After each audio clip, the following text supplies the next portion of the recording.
Greetings from Austin, Texas.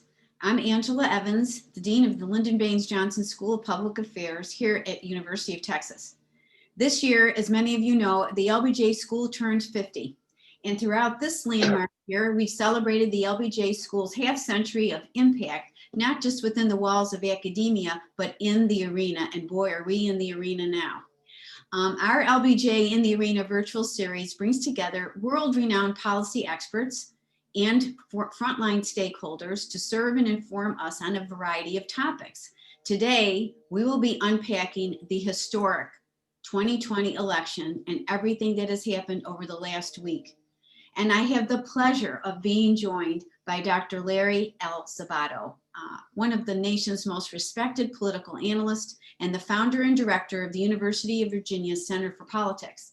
Dr. Sabato is a New York Times bestselling author, has won 4 Emmys, and appears on national and international TV, including Fox, CNN, MSNBC, and CNN. Oh, I said that, CNN International. Dr. Sabato is a Rhodes Scholar and has had visiting appointments at Oxford and Cambridge. He is the author or editor of 24 books on American politics, and he's taught over 20,000 students in his 40-year career at the University of Virginia. So he knows, he's a great expert on all of this mixed generations. He was given the highest honor at the University of Virginia, the Thomas Jefferson Award, and that's a very big honor for that university. Next year, Dr. Sabato will celebrate his 50th year of association with the University of Virginia. So I just think that's just a golden anniversary and so well deserved, Larry. He also heads up the Sabato's Crystal Ball, which has won numerous awards. The Pew Charitable Trust recognized the Crystal Ball as the #1 leader in the field of political prediction, and the Daily Beast designated it as one of the top political sites on the web.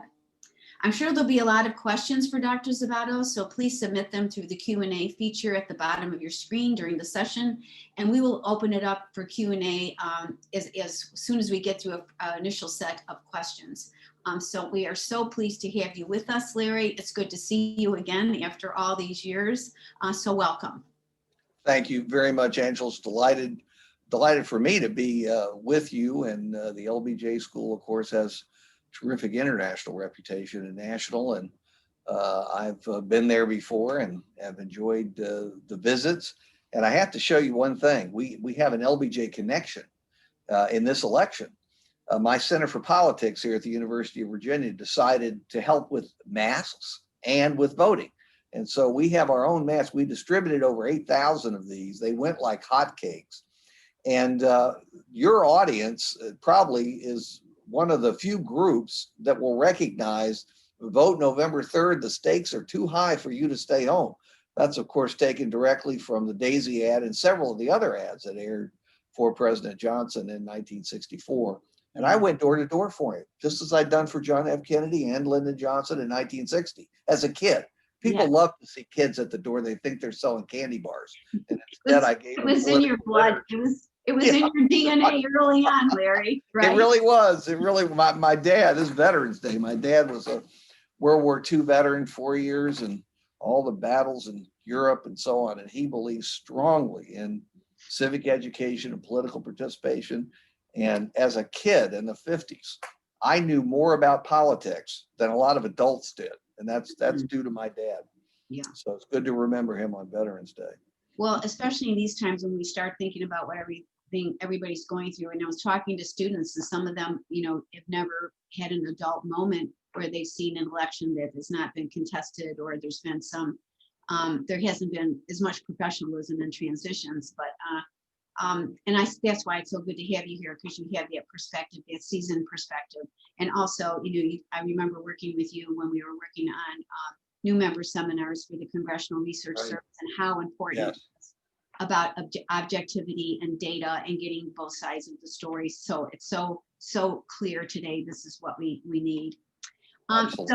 Larry, what I'm going to do is I'm going to ask 3 different types of questions, 3 different areas, and we'll go through the 3. Then we'll open it up for the folks who are here. So the first set, and these are the 3. One is going to be the electoral transition, what you see going on now. The second is going to be the electoral challenges, what's happening now across the states and with the administration. The second will be the transition, Mr. Biden's transition into the presidency and his administration. And the third is really going to be, I'm interested to see what you have to say about now that we've had the election sort of behind us, but we do know the voters and how voters voted. We have a lot of information. Thinking about how you use that information about how people voted to think about preparing of how we reunite the country. Because so much of the vote was sectoral or one issue voting. So we'll go into that as well. Okay. So are you Sure. ready to get started? I'm ready. Let's do it. Okay. So Larry, what do you think about, where do you think we're going with these electoral challenges? Because there seem to be like a dime a dozen. They're coming along, fast and furious, and where do you think we're going to head with all this, and when do you think this might stop? Well, I'll try to be as balanced as I can. It's hard to be balanced when one side is right and the other side is wrong. And I've just stopped the on the one hand, on the other hand, Yeah. when you have this kind of situation. Angela, you know as well as I do that these challenges have no merit whatsoever. There was no widespread voter fraud. With 155 million, 160 million people voting, we don't have the total yet. With that many people voting, I'm sure there were glitches here, glitches there, a phony ballot here, somebody who shouldn't have voted over here. But we're talking about, again, 155 plus million votes. It's kind of pointless to undergo any kind of serious voter fraud, which takes time and effort and money to gain what, a dozen votes, 100 votes for that matter. If it were 100,000 votes in most states, it wouldn't matter, but it's absurd. I studied voter fraud in the 90s.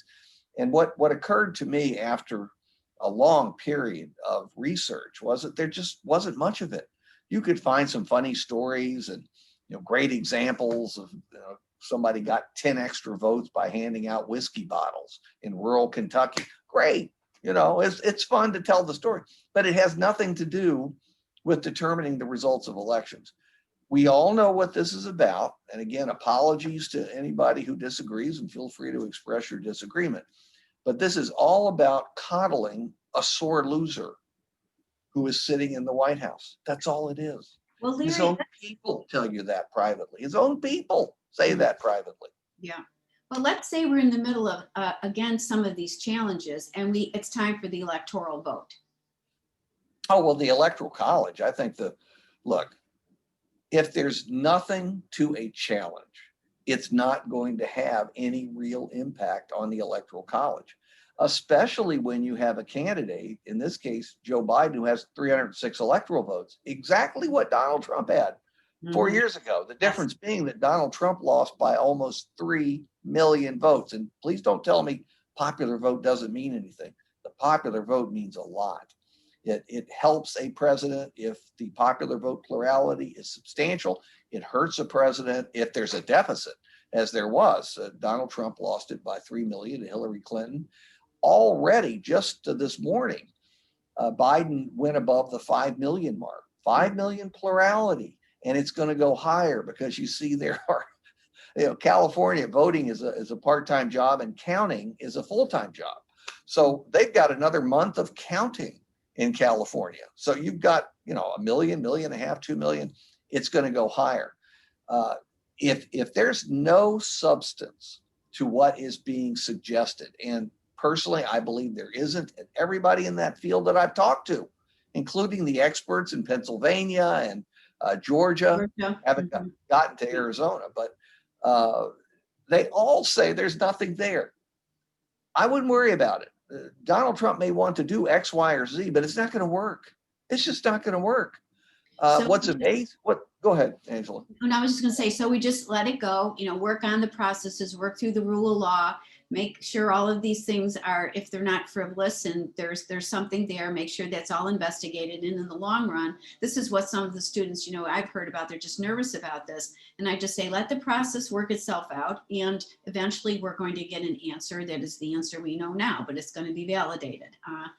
But they're still very nervous. I think people still think something could happen. They just don't trust the whole environment over the last 4 years because things change so quickly and you think you're on solid ground and then next thing you know, you're not. Yes, well, that has to do with this peculiar presidency.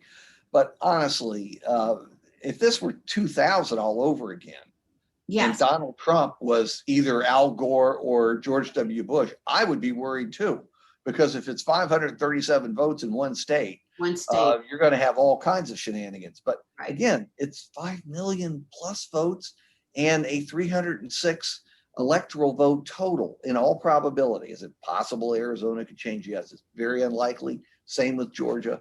I think it's 306. And I thought at one point North Carolina would probably go to Biden, but that's not happening, although it's very, very close, but that's not going to happen. So 306, just have enough faith in the process, not the Donald Trump White House process, the American electoral system. That's the process we're talking about, which involves thousands and thousands of people, the people counting the votes, the people running the election process, the entire Congress at some point in getting the electoral votes, the electors themselves, who are strong party people, but have to be submitted based on the popular vote. Even if a state used the option, as Florida almost did in 2000, of sending its own electoral college slate, Right. which would have been all Republican. Even if that happens in one state, fortunately, the 306 total is a good cushion. So I'm not going to tell you not to be observant and not to be vigilant. You should always be observant and vigilant. But worried? No, I think that's over as of Saturday. Well, one of the other things that's, we've been talking about here is that a lot of this is just to keep President Trump's base active until the senatorial elections in Georgia are over, so people can still rally around that. And so that's not going to be, those aren't going to be done until January. So there's still a lot of this roiling to say there's a lot of concern to keep the base alive for the Republicans. So that's another reason. Look, yeah. All Donald Trump is going to say is what he would have said regardless of the vote total or the electoral college total. We was robbed. That was always going to be his line. Yeah. It is totally and completely false. Let me make that clear. There's nothing to his charge. It's in his mind if he even believes it. So don't worry about it. Don't worry about it. I think some of these, actually going through some of these challenges will be helpful because people will see, people in good faith went through, understood, listened to them, investigated, and found nothing. So I think there's some benefit to doing that, but at some point you just have to say, basta, we're in, we're going forward. Although, I have to add this though, Angela. Think about, and you are young compared to me, but think about in our lives, how many elections we have watched. And even when it was really close, John F. Kennedy in 1960, 117, 18,000 votes. 1976, when Ohio and Hawaii had switched from Carter to Ford, and they were close. Ford would have won a 4-year term despite losing the popular vote. 2000, which I mentioned, there are others. So 1968 was very close. What happened? When it was over, and I mean it was over, except in 2000, within about 24 hours, all of the people from the other party that lost came together, said the right things, congratulated the new president-elect, pledged, even if they weren't sincere, even if there was some hypocrisy, they pledged to work together and to come together as a country. Four Republican senators have congratulated President-elect Biden. It's shocking. They're all afraid of Trump. That's what you should worry about, not the results of the election or having it validated. You should be concerned about the fact that apparently one leader has his party so frightened that they will not accept reality, even when they know the leader's leaving office. He's going bye-bye January 20th. Well, some of them will accept reality. They just won't tell you that out loud. Well, but that's as bad as far as that's worse. Well, that's worse. But this also bodes well, in terms of you're getting a preview of what the next 4 years might be like. And I want to talk a little bit about how that can be dissipated. About this will be the beck and call for the next 4 years about I was robbed, now it's time to come back. But I want to move on because I want to give people time to the transition. So people, this is the next thing. Like people are hearing about the transition, and Mr. Biden, unless the GSA says he's, the president-elect, he won't get office, won't get office space which he doesn't need. He won't get money which he really doesn't need. But the big thing is that he won't have access to some of the expertise that is available normally through the transition.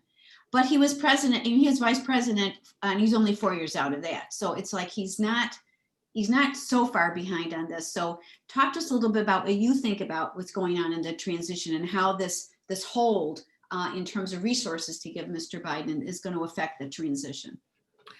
Well, number one, it's an outrage. I'm sorry. I'm not going to play this on the one hand, on the other hand on this either. It's an absolute outrage that the 6-point-something million that's already been allocated by Congress for the transition to a new president is not available to President-elect Biden and Vice President-elect Harris, because the individual in the GSA, the General Services Administration, charged with presenting the paper, a piece of paper to the incoming administration to get it signed, refuses to do so, and she refuses to do so because the president doesn't want her to acknowledge that he lost. Absolute outrage. And as you mentioned, the daily intelligence briefings are not taking place. I'm sorry, that's an outrage. Go back to the 9/11 Commission. What did they tell us in the report? Exactly. The fact that Bush was not briefed during that interregnum when nobody knew who won contributed to what happened in 9/11. They weren't able to catch up in time because they lost so much ground there, so much time. So it affects national security. Mm-hmm. Now, Angela, you just said what I agree with, which is, fortunately, Biden is only 4 years out from 8 years as vice president, and he was in the Senate since early 1973. So the guy has a lot of experience. Experience is the one quality that is respected in every field except politics. We don't want our presidents to have too much experience for various reasons. Totally wrong. Totally wrong. Experience matters, as LBJ proved, as Lyndon Johnson proved. It makes an enormous difference. Well, you go into a hospital, you need a heart surgery, and you're going to find an intern? No, you're going to find the most experienced surgeon there at that hospital, if you have any sense. So I think it's a shame what's happening. Fortunately, we have in President-elect Biden somebody who is so experienced that he's going to be in much better shape, and the people around him. You're going to see a lot of familiar names. Yeah, I'm thrilled. Yeah, they've already been circulating some names, and they're people who, with, like you say, experience. Some have been in and out of the government, some have been in the government, and they just have, they're people who understand how the government works. They understand the government policies. They understand the questions to ask. They understand the pitfalls. And so I think from what I've seen, again, these are all speculation, but his transition team's a very strong team too, and they've been around for a very long time. So exactly, and be grateful for it. Be grateful for it. Really it fits every 4 years if you have an experienced team, but particularly now, it's why more people aren't up in arms about this. I don't know. It's beyond outrageous. I could never have imagined something like this happening in prior transitions or prior decades. That's how bad it is. And we better stop soft selling it. Yeah. This is dangerous. It's bad. It's outrageous. And the people responsible, particularly President Trump, should be held accountable for it. Larry, you just made me think of another question. Do you think the strategy of just going forward and ignoring that is because that's kind of where it is. It's like, look, you want to play these games, you want to yell, you want to do all this, you want to stop, GSA from helping out. Okay, we're going to continue to go. I've got the task force going, in terms of, the pandemic. We're working now on ACA work. We're working on transition stuff, and we're just going to keep moving regardless of what you say. So I think that's kind of been the protocol that they've used in the transition team. And I think Mr. Biden's taking that as president-elect. We're just moving. You can go ahead and do all of that, but we're moving ahead. We're not waiting. Well, it's the only mature thing to do. And what a contrast, pure maturity versus pure immaturity. Okay, great contrast. And I think most people get it. Certainly the Trump base doesn't, because they're not paying attention, don't care. But other people get it. And that's really what happened. I mean, this electorate was more Republican than certainly any of the pollsters projected. Yes. And you can see it in the Senate returns and the House returns and the state legislative returns. Who's the one person they rejected? Donald Trump. Yeah. Why'd they do that? Because they're sick of the act. They've had enough after 4 years. So look, I'm glad he's doing it, but at some point he's going to have to play hardball, because he's going to play it against Mitch McConnell. Now, I'm not saying Democrats won't win the 2 seats in Georgia. Miracles happen. It's unlikely. It's a January 5th runoff, low turnout. It's probable that the Republicans will carry them. Maybe that won't happen, but probably Mitch McConnell will be majority leader again. He'll have a majority of 1 or 2. And I'll tell you something, if you've ever played ball against Mitch McConnell, he's a hardball player. And so Joe Biden is a friendly guy, and he grew up in a Senate that was completely different. And you could work with anybody, and you might find some common ground if you got to know them well. And strange coalitions happened in the voting patterns, as you know very well, Angela, from your background. I don't think that's true anymore. You got Susan Collins. Mitt Romney doesn't vote with the Democrats. He simply has enough sense to say this is outrageous. That's what he's been saying. But he's not going to vote with Biden. Susan Collins will somewhat, depends on the issue. And a couple, maybe Senator Murkowski, Lisa Murkowski from Alaska might. But Biden doesn't have much to do other than issue broad executive orders, which the Republicans will have a hard time opposing. They can't oppose them anyway. They'd have to go through the legislative process, and the House would kill it. But what can they say after Trump? He's had the broadest executive orders in American history, except maybe during wartime. So, I think Biden is in for a very tough time, and he's smart enough to recognize that. He knows how to count votes. He knows what McConnell's like. He's telling everybody they're friends. Great, they're friends. And that plus $10 will get him a big cup of coffee. That's what it amounts to anymore. I'm sorry to say. National interest has nothing to do with anything. Well, that's what we're seeing play out now. The fight for the Senate and for the majority of the Senate, so that body can have a voice in what policies, stop policies, or stop policy. That's sort of been their modus operandi for the last 12 years. Yes.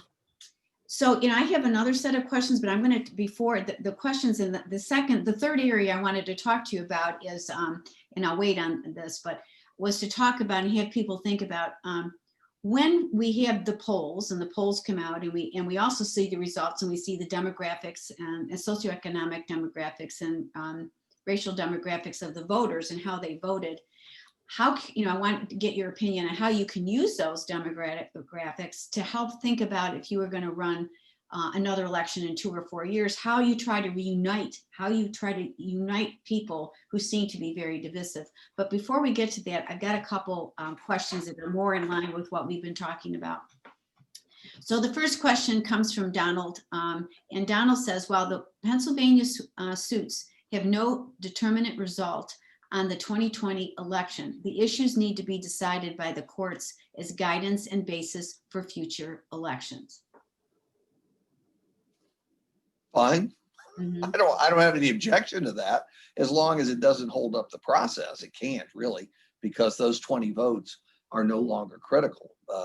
Biden has considerably more electoral votes than he needs, even without Pennsylvania.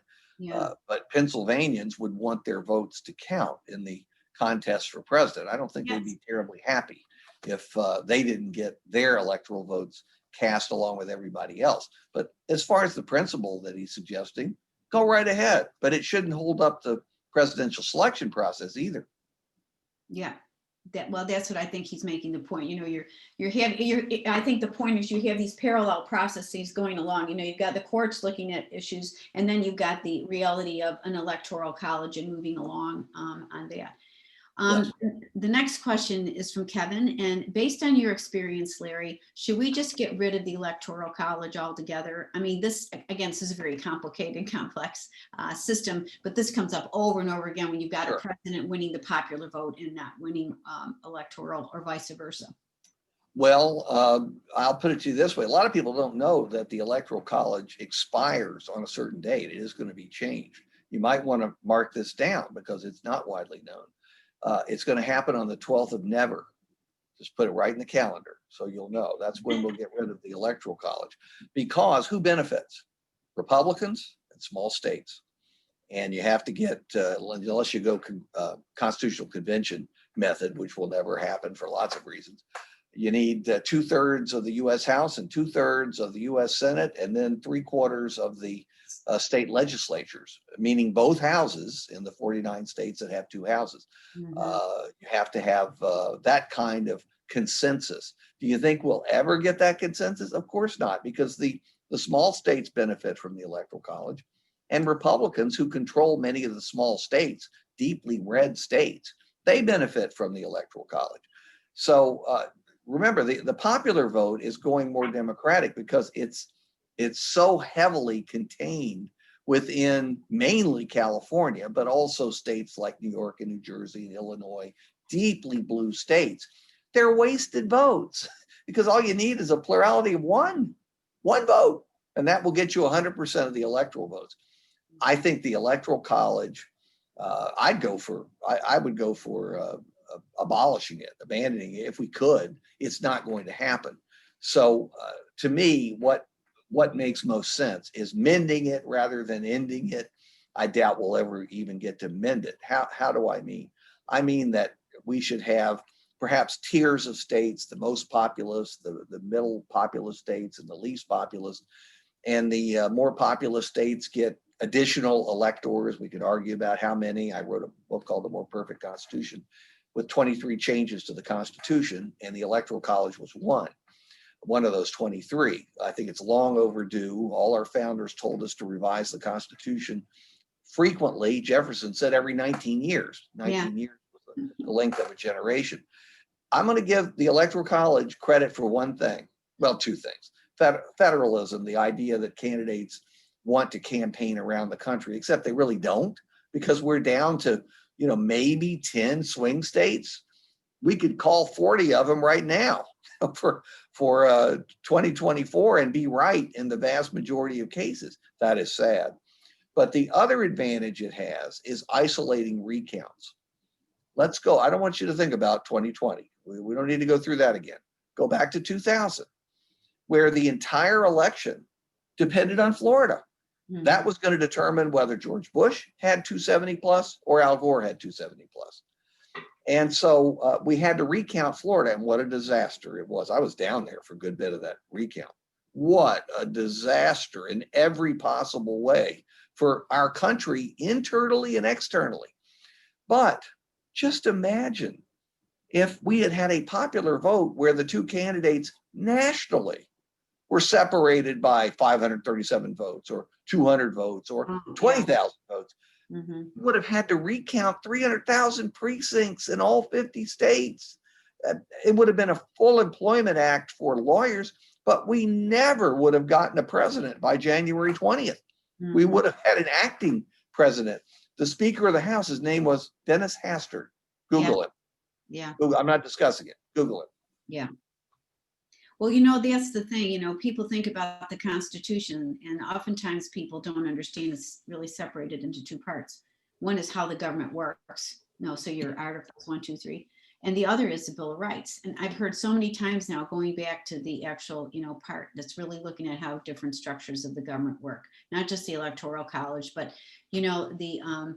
the length of term, the terms for, House members and Senate members. And, people talk about it, but people are also very afraid of opening up a constitution And it's, but at some point, like you're saying, there's some swing states, but sometimes swing states will become swing states because their demographics are changing. So you may not be a swing state now, but through migration, internal migration or demography in terms of births, that state may actually be a state that's in transition from one political persuasion to another. And that's going to be the way it is, as long as we keep things in terms of our structures the way they are now. Yes. No, Virginia and Colorado are excellent examples. Yeah. Once deeply red states guaranteed to vote Republican, and now essentially guaranteed to vote Democratic, at least for president. Yeah, and so it happens. And that may shift too because it's also, I think people, at least the students, they would like they would like a clear answer. And there isn't clarity when you're dealing with so many variables that have to do with people's choices and policy and precedent, that you just have to keep your eyes open and keep involved in terms of how you're going to play in this very, very complex arena that we call it. No, you're absolutely correct about that. When you hear somebody give you a simple solution to complicated electoral problems, ask a lot of questions, because there are no simple answers. Exactly. And there's always implications and also unintended consequences that you might not even Yes. right. That's for sure. Like you just said. Oh my gosh. Okay, so I have another one. This is from Sergio. And Sergio wants to know, what does it mean for faith in democratic institutions when one party is stoking false claims about the vote, particularly that anytime the opposite party wins, it is due to cheating and fraud? It's something you covered earlier. Well, I'll be happy to answer that. Yeah. And Sergio, you're absolutely correct. Your concern is 100% right. And it speaks to the deep divisions and polarization in this country that, if not managed carefully, could tear apart the fabric of the United States. And that's where we were headed. And I'm worried that we're still headed there, but we have a chance to put it back together. That's maybe where Biden's long experience can help us a lot. But I want to just contrast with you what's going on now, which is unheard of, to have one party insist, even ahead of time, that the election is fraudulent. By the way, Donald Trump's the only person in history, maybe world history, to have called an election that he won back in 2016 fraudulent. It was fraudulent. He won it. But this is just to prepare the way for what's happened. He lost the election, and he had told people in advance, if I lose, the only way I can lose is it's fraudulent. What's really disturbing to me is that's bought by millions of Americans, and the people who know better, the Republicans in office, are too afraid of the leader, we know who the leader is, to argue with him about it or to break with him on it. They know he's leaving office. They can't break with him on it because they're worried he's coming back. He's already said, I'm going to be the next Grover Cleveland. I'm going to run in 2024. And if I don't run, well, we'll have a Trump primary with Donald Trump Jr.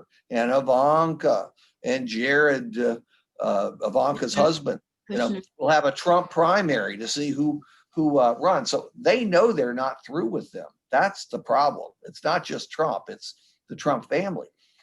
Let me contrast what's going on now with what happened in 1960. And I fully recognize, and obviously I was from a Catholic family, and John F. Kennedy was the first Catholic president. The Kennedy-Johnson ticket, supporting it was the eighth sacrament for me and for all of my Catholic schoolmates and so on. But Richard Nixon deserves credit for one thing in particular in 1960. He could easily have challenged that election. There was some vote fraud in Texas. I know that shocks you. There was some vote fraud in Chicago. I personally, having looked into it thoroughly, I wrote the Kennedy Half Century, spent a lot of time on the 60 election. I don't think there was enough fraud to have switched the Electoral College. I don't know about the popular vote. It was so close, but there wasn't enough fraud there. But Richard Nixon said no. Many of his advisors urged him to do it. They wanted him to appeal this because they thought he could still win it. And maybe he could, although I tend to think he wouldn't have. He wouldn't have gotten the evidence. but maybe it was because he knew he wanted to run again, and he did, for California governor and then for president. The rest is history. Or maybe it was simply because in the Cold War era, it was critical to keep the United States as united as it could be as a free-flowing democracy in order to battle the Soviet Union and all of its satellites. Maybe that's the motive, but whatever the motive was, he did the right thing. He helped to reunite the country. And, John F. Kennedy and Lyndon Johnson started out with popularity ratings that were very, very high, considering they'd won by this much in the popular vote. Do you think that would happen today? We already see it could not possibly happen. So we're vulnerable in lots of ways. We're vulnerable in lots of ways. Well, one of the things that's bothering me a lot about this is, we can keep talking about, well, he says and he never gives up, and she says and she never gives up, and it's about he or she. It's not about the public good. Yes. And, while the past, I don't want the past to be prologue where, people they just can't get over, whether a Democrat or Republican loses, and then they just harp on this. That's not what this is about. You have an election takes place, and no matter, this is who wins, and we have to stand behind that. Not that we have to say everything that person does is wonderful, but forget the harping until we'll hear enough about it at a campaign. But that is a distraction from, again, when we're trying to unite people, this is a distraction from trying to unite. It's just people get into their corners, and the Democrats do the same thing. Get into a corner, and then it's like, if he doesn't do this immediately, I think he's, because I've heard this now from people, like what they're expecting from Mr. Biden. Well, Mr. Biden's not going to get in there and do what, whatever a progressive want, the green environment, like overnight. It's not going to happen, and it shouldn't happen. He's got to think. They're not the votes in the Senate. Well, not only that, but you got to start thinking about the 70+ million Americans who did not vote for Mr. Biden, and why didn't they vote, and how are we going to start bringing these two communities together? And it's got to be, and I think Mr. Biden has a way of doing it if he can, but everyone has to step. It's like, start now and stop going back in history. Well, he did that, so we should do that, and they prevented us from do that, so you should do. Forget it. Just stop the personalities and get into what is the public good. And we're having a really hard time in this country getting to a purpose, a common purpose for the American people. We got students now, you've got students, I've got students in our schools who really want to make a difference, who really want to work in public service, and they want us to help train them. Well, one way is, you got to listen to those who don't agree with you. And you got to understand why they don't agree with you, and you got to come up with a solution that both of you could live with. And it may not be perfect on either side. And that's what compromises are never perfect. They're never perfect, but people won't apply to the country what they have to do in their own families, in their schools, with their friends. We compromise 10 ways every day. Yeah. A country has to do that too. You got to see it though in the people who are the exemplars of the public good. You got to see it in leadership. Yeah. And then the president, the bully pulpit of the presidency has just grown leaps and bounds since Larry, I'm older than you are, so don't call me. No, I don't believe it. Not a chance. Well, we'll talk about this after the session, but I am. But anyway, let's get to some more questions. There's an anonymous here who has similar questions about the Electoral College, but also includes things like ranked choice voting, automatic voting registration, ending gerrymandering, another one that's, just keeps plaguing us. And which do you believe would have a meaningful impact on strengthening democracy and public trust in government going forward? I guess if you had to pick one or two, given that the Electoral College, as you're saying, is like, 12 o'clock of never, what would you pick? Well, ranked choice voting is picking up in support. And if you want some examples, look at Maine. I think there are 13 major cities in the United States now that have ranked choice voting. The advantage of it is once you finally get a winner, you get it because some second place votes have been reallocated and produced a majority support for somebody, whoever it is. And I urge you to look at the Maine situation because it's encouraging. That makes us think about compromise in our choices. We may want to vote for a third party candidate or an independent that we really like. Fine. We're Americans. We get to do whatever we want with our vote. But eventually, as we always say, don't throw your vote away. Well, this is a great way not to throw your vote away. You get to decide, if my candidate doesn't win, which of the candidates left on the ballot would I rather see in the position of governor or state legislator, or whatever the case may be. So I'm in favor of ranked choice voting. I have been for years. It's gradually being adopted. It's going to take a long time. Most reforms do. Some states will never have it. That's okay. You know, that's what the federal system is about, laboratories of democracy and all that. What was that second one that was I mentioned? think the gerrymandering too, some are starting to do that computerized districting versus, legislative, the state legislature is really working on it, but some are starting to go toward a more computerized discussion of how we should. Well, let's remember, even if kindergartners were drawing the lines with crayons and not knowing anything about politics, the lines they draw would have serious political impacts. I mean, the lines matter in terms of who's going to be elected or not. Yeah. Virginia just passed a supposedly nonpartisan system of redistricting.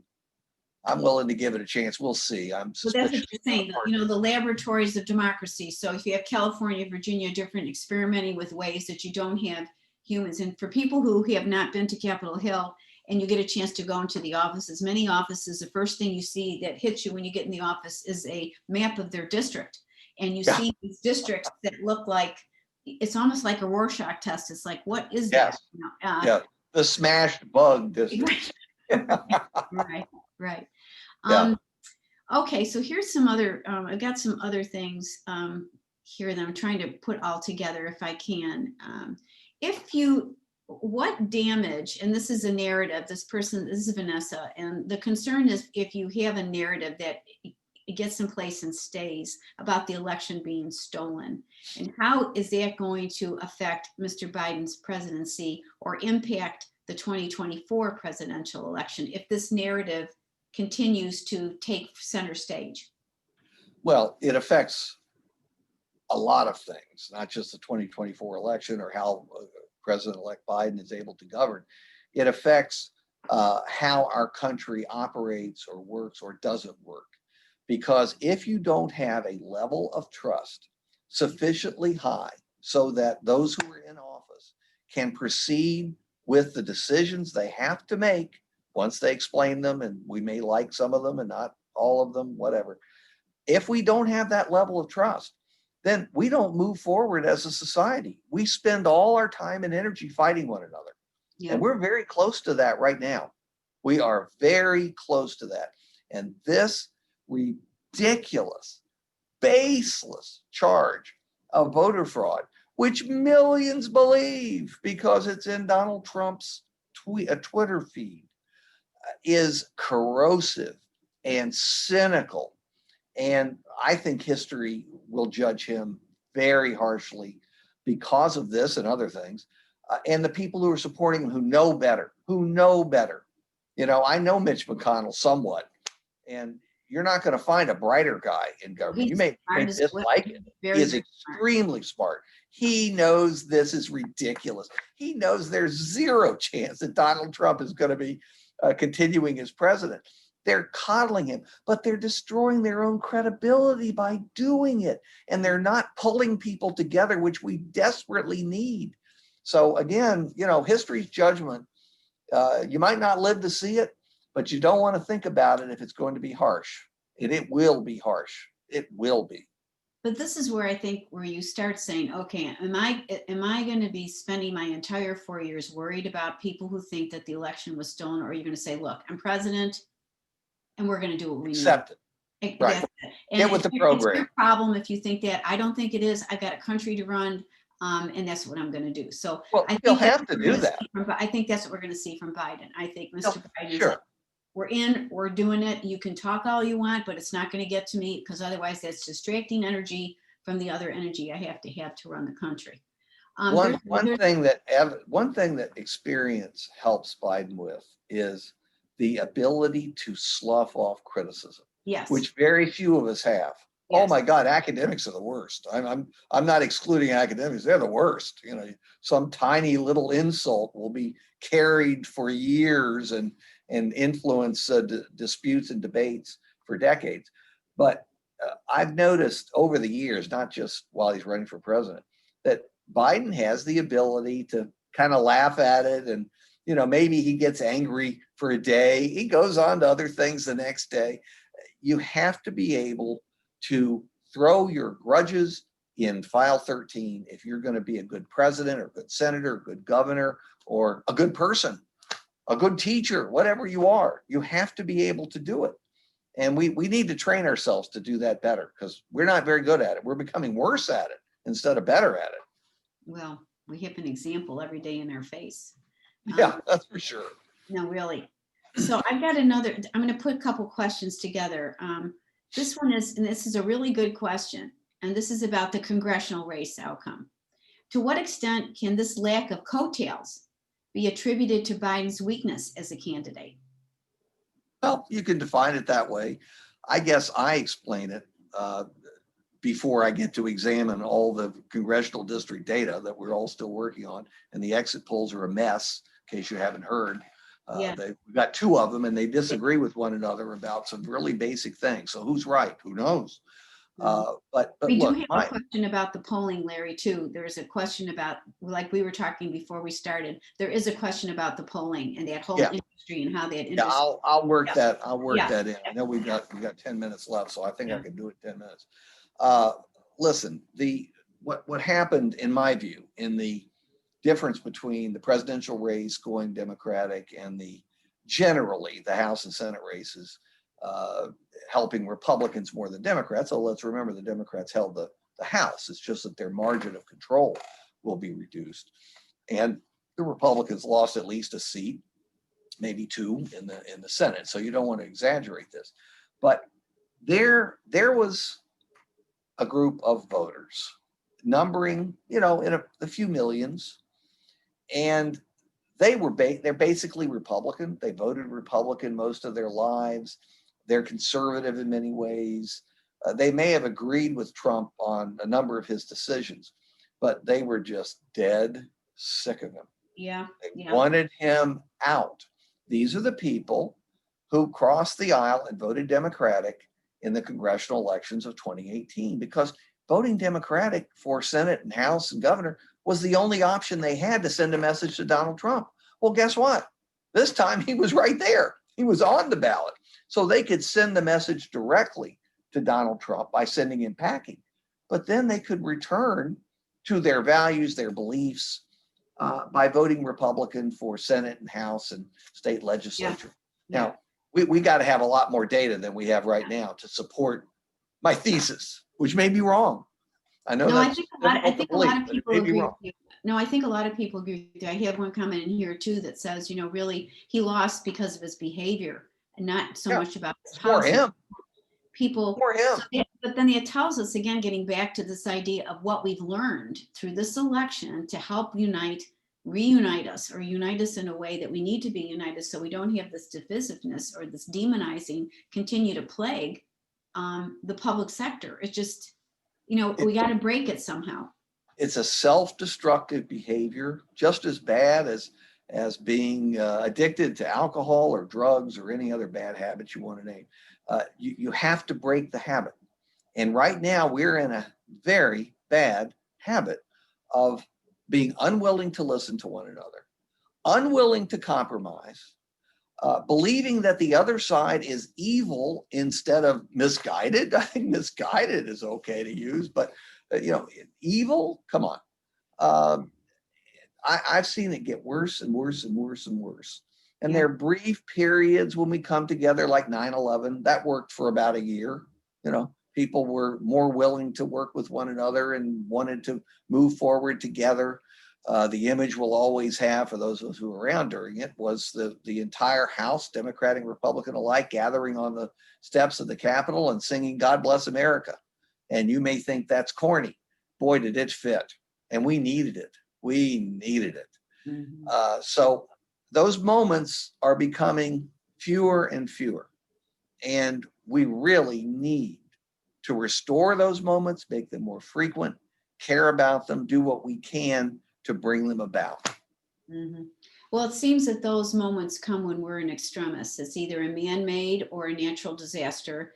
and we come, because Americans do come together. It's when we're not there and we're trying to figure things out that, we just can't quite, we don't have, I don't want to age myself just like you, Larry, but when I went to the Hill in 71, you had people, Yeah, members of Congress who were really smart, just like we have people that are there that are really smart. They were able to talk to each other. They were able to agree on facts. And I think this is a stream that's coming through the Q&A, is like, if you can't agree on the facts, if you just keep going to your sources, this is an extra burden that this generation has to face when it's trying to bring compromise together. Because at least in our times, they did often agree with the facts. And then they yeah. went there. It's like Mr. Moynihan, Senator Moynihan said, agreeing on the facts, and then we can take our political lenses and move on. Now they can't even agree on the facts. They can't agree on facts. You're the old slogan about you're entitled to your opinions, but not your own set of facts. And now we're entitled to our own set of facts, which is part of the problem. But just to bring it back to the LPJ school, remember during all the civil rights battles of the 60s, with the Civil Rights Act of 64, the Voting Rights Act of 65, the Open Housing Act of 68, what may surprise, or maybe not surprise, maybe you've already studied it there at the LBJ school, is that you had a larger proportion of Republicans voting for the Civil Rights Acts that I just mentioned than Democrats, because you had a lot of Southern Democrats. Yeah, But think about that. Think about that. Cross-cutting loyalties. That was the norm for much of our history, much of our modern history. And actually, it was great. It was a good thing to have liberals and conservatives in the Democratic Party and liberals and conservatives in the Republican Party, because that meant to get anything done, you had to have bipartisan solutions. Mm-hmm. Now, Democrats are 99% liberal, Republicans are 99% conservative and further to the right. Mm-hmm. Yes, we had some studies done which shows, like the confluence was like here, and now it's just breaking apart. There's very little overlap, a very small minority that overlap. But the other thing I think, Larry, is if you can tell the folks who are listening, the people who go to Congress, we see them campaigning. We see that they say this, that, and that. When they get into office, I keep telling the students, you're seeing probably 20, 25, 30 constant faces, in the cameras who talk and are the spokesperson for this, that, or the other. But there are 535 people who really are trying to do a good job. I fundamentally believe that. I mean, you haven't been close to them. I know they work really hard. They've got some of the smartest people around them. And there's just something that is around us now that is just, we got to break that log jam and get this road cleared so the next generations can have a free lane to keep going. And I find it more and more difficult. And I can't even imagine being a member and trying to do this. Yeah, no, first of all, I completely agree with you. The vast majority of elected officials that I've known at all levels have certainly been ambitious, and they have designs for their career, but they care enormously about the issues, about their points of view, and they really believe they're making a contribution, and they're thrilled to be in the position that they're in. They look at the Capitol in awe, even after years of having been elected and serving there. So we need to stop being so cynical about all of them too. There are exceptions, but they don't define the rest of them. We need to remember they're exceptions. So that one way to do it is by respecting the integrity of most of the people who've been elected, that we have elected. They don't get there, with a magic wand. We're the ones who put them there. Mm-hmm. And once we do that, a lot of other things will flow from that. They'll sense it, for one thing, and they may elevate themselves as a result of being better respected and honored for having taken on this public duty. It's public service, just like they say. Look, they're not paid very much compared to what they could get in the private sector. I know a lot of you don't believe that because you look at their salary figure, but people of that level of accomplishment can make a lot more in the private sector. They're there because they believe in it. They believe in it, and they're thrilled to be there. They want to make a difference, and we have to help them make a difference. You can't run a country with just a handful of people. We have to help them make a difference. Larry, I'm going to ask you one more question, and this is the one I wanted to ask at the beginning when we're looking at the three different forces that are on us now, and this is what we can learn from this election. So if you're Republican, what have you learned, and what do you want to keep, and what do you think you need to work on? And if you're a Democrat, what do you want to keep, and what do you want to learn from this and work on? We got questions, different questions, like how can, what are you going to do about Texas? And I'm thinking more about what information do we have coming out of this election, and there'll be more coming that both parties will be able to use, to try to reunite, not to divide, but to try to get ideas where we can work together. Well, the person who was most likely to compromise and bring people together won the election. Yeah. That's kind of important for people to understand.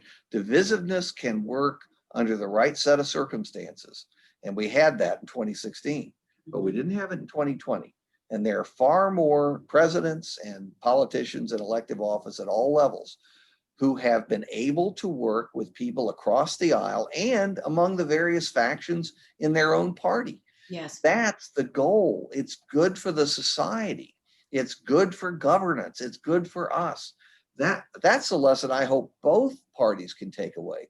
I worry about one side because cults are bad. Cults are bad. Surely we've learned that, not just in politics, but in other sectors of life. Generally, cults lead to unfortunate endings. Now, are we going to get the Republicans to recognize that? I think the leadership actually is already there. They haven't told you, and they can't afford to because they don't want to get the master, the leader, the cult tweeting at them, because that'll deprive them of their party's nomination the next time around. And we all know that's behind it. But once a president has left the scene, even though he'll still have Twitter and he'll certainly have a network or two covering his every move every day, he won't have the kind of blanket coverage he has now. And many networks, many people in the news media are looking forward to the opportunity of not planning their day around his outbursts. So that's a plus. And unfortunately, I have to switch to a class of students who are paying tuition here. So I hate to do it, but I've enjoyed Larry, being with you all. No, but Larry, first of all, I wanted to thank you. We could spend 3 hours talking about this because there's just so much to talk about. But I thank you, Larry, for joining us, for giving us your view on things, and telling it from 50 years of experience on this and watching the Congress and being involved. And I just wanted to say something to those who are watching. Keep your eyes open. You're living in one of the most dynamic times in our history, where if you really want to know how our government works, how our Constitution works, how our public institutions work, this is the time to be watching them and to get involved in terms of either as a career or get involved in elections, or just keep your eyes and ears open. I just want to tell everybody that next week we're going to have a really great session on artificial intelligence with Dr. Vivian Ming. She is the founder of Sokos Labs, and she's going to be interviewed by none other than our Associate Dean for Research, Dr. Varun Rai. So I want to thank everybody for joining us and sticking with us. And we're here to talk, and we want to have more sessions where we can really exchange ideas. So please let us know what you'd like to hear about. And Larry, again, thank you so much for taking your time. Have a very busy day. And it's good to see you again, Larry. Absolutely. I enjoyed our conversation. You were wonderful at leading it. Thank you so much, Angela. You're welcome. All right. Take care. Bye-bye. Bye-bye. Bye.